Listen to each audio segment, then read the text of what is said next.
Interest rates are so high. It's a terrible time to buy, or is it? Canadians are dealing with some very serious sticker shock on their mortgage quotes right now, and it is scaring many people away from their next real estate purchase. However, it is important to weigh the pros and cons before making any decision. Here in the Fort St. John area, we are expecting a softer spring market in 2020 and in 2021, and it may shift into a buyer's market once more homes come up on the market. But right now, we are in a balanced market, just depending on what purchase price you're looking at. But considering the last 2 years were extraordinary years for real estate, it's really hard to compare sale prices to the last 2 years. So when we compare to pre-pandemic years, we're actually on par with sales numbers, but we have 30% less listings. That tells me that prices remain steady. Although when you think about it, if a seller can't get the price he wants, he'll just rent out his place. If you plan to stay in the area for at least 5 years, homeownership may be a great option still. As discussed in last month's article, there is no shortage of jobs in the region, and we are starting to see a resurgence of people relocating here from the larger markets in hopes for a high-wage job. And also, there's affordable housing here. New residents moving to the area creates more competition for housing,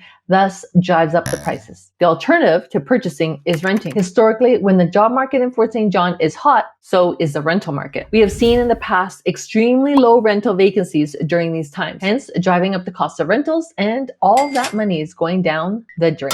You're not building equity and you are paying someone else's mortgage. Who wants that? I strongly recommend speaking with a mortgage professional to discuss your options. I would be happy to recommend a couple, as I work with a lot of the great ones. Rates are not predicted to drop until the beginning of 2024 at the earliest, so you may want to consider a shorter term mortgage, and when rates do drop back down, you would likely be able to lock in at a lower rate. But don't be surprised if they don't go back to 2% interest rates. We may never see that again. And while we're talking about interest rates, there are still many homeowners out there who were very fortunate to lock in at those historically low interest rates. I highly recommend to those people to make sure that they are aware of all of their mortgage options to pay down faster without a penalty. Talk to your trusted mortgage professional to find out what the options are. Typically, you can increase your payments with the excess going straight to the principal. That's my favorite option, as it increases your equity in your home. And the reality is that when the time comes up to renew, your rate will likely be higher than what you were gifted in the last couple of years. So it will help you get used to the slightly higher mortgage payment. The other option is that you can usually add a lump sum payment to up to a certain percentage of the mortgage once a year. Maybe you take your income tax return and apply it to your mortgage. Your mortgage professional or your financial planner can help you decide what makes the most sense for your real estate goals. If you plan on moving in the next few years, the increased equity in your home will provide you with all the options.